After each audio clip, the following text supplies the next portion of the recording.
आपकी बुक का example number 4। ठीक, तो एग्जाम्पल नंबर 4 देखो इसका। यहां पे बोला गया है कि which term of the AP 21, 18, 15, 21, 18, 15 ऐसा दे रखा है। इज -81, मतलब इसका कौन सा टर्म -81 होगा। टर्म निकालना, कौन सा टर्म। देखो यहाँ पे और यहाँ पे जरा सवाल में देखो अंतर ये क्या है। यहाँ पे आपको पूछा गया था 10वां टर्म निकालो, यहाँ पे बोला कि कौन सा टर्म 81 होगा। इसका मतलब इस समय जो ये 81 है ना, वो ए एन की वैल्यू है। क्या है, ए एन की वैल्यू दे रखी है आपको माइनस का 81। ठीक, ए कितना है 21, डी आपको निकालना है।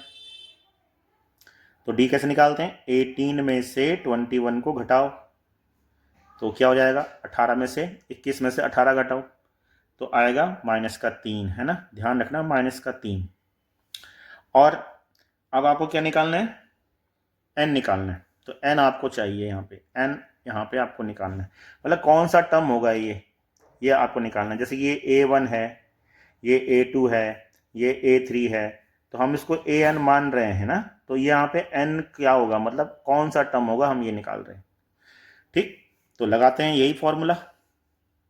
फॉर्मूला क्या था, AN equal to A plus N-1 into D. तो AN मतलब -81 equal to A is 21 plus हमें तो N निकालना है तो N-1 और D हमारा -3 है। तो ध्यान रखना जब भी नेगेटिव रहे तो यहाँ पे आपको ऐसा ब्रैकेट जरूर लगाना है। ठीक है, ऐसा ब्रैकेट जरूर लगाना है। अगर आपने ब्रैकेट नहीं लगाया ना तो तब क्या होता है, ये N-1 -3, तब कई बच्चे मल्टीप्लाई करने के बजाय में इसमें घटा देते हैं। तो यहाँ पे ऐसा ब्रैकेट जरूर लगाना है, ये मस्ट है, ये समझ लो।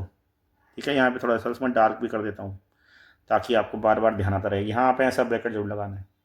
अच्छा, अब सॉल्व करते हैं। 81, 21, इसको अंदर मल्टीप्लाई करो तो ये हो जाएगा -3n, और इसको अंदर मल्टीप्लाई करो तो ये हो जाएगा +3।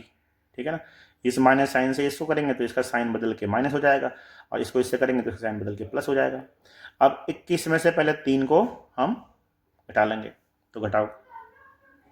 81 इक्वल टू यहाँ हो जाएगा -3n, और 21 में से हमारा 3 चला गया तो नहीं, 3 इसमें ऐड हो जाएगा ना, 21 और प्लस है ना यहाँ पे, तो ऐड हो जाएगा 24 ऐसा।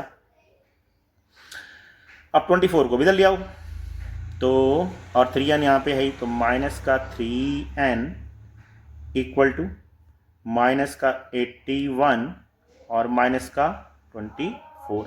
अब दोनों को ऐड कर दो तो ये हो जाएगा -3n equal to -105। So n निकालो, कितना हो जाएगा 35। ये तो मतलब ये 35th टर्म है। ठीक है ना, और ऑल्सो ये भी फाइंड करना है कि 0 भी क्या इसका एक टर्म होगा कि नहीं होगा। मतलब ये सीरीज देखो ऐसे माइनस माइनस होती जा रही थी, तो क्या यहाँ 0 भी कहीं पे आएगा, तो इस बार हम 0 को मान लेंगे an। ठीक है ना, तो चलो अब ये चेक करते हैं कि वेदर 0 इसका एक टर्म है कि नहीं है।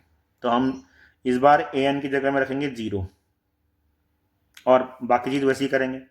तो 21 प्लस n-1, n कितना है यहाँ पे 35 है, लेकिन 0 भी एक टर्म होगा तो इसमें हमें वो n ही निकालना है, समझो, है ना। इस हमारा an को माना हुआ है ना, तो ये मत समझ लेना कि n 35 है, 35 यहाँ रख लेंगे हम, वो n ही तो निकालना है कि भाई कोई n है ऐसा जो 0 है।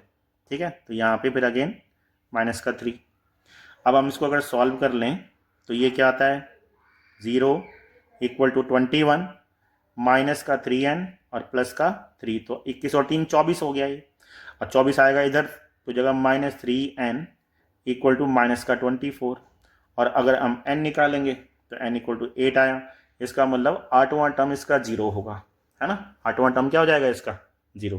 तो इस तरह से हुआ ये एग्जाम्पल नंबर 4। अब चलो एग्जाम्पल नंबर 5 करते हैं।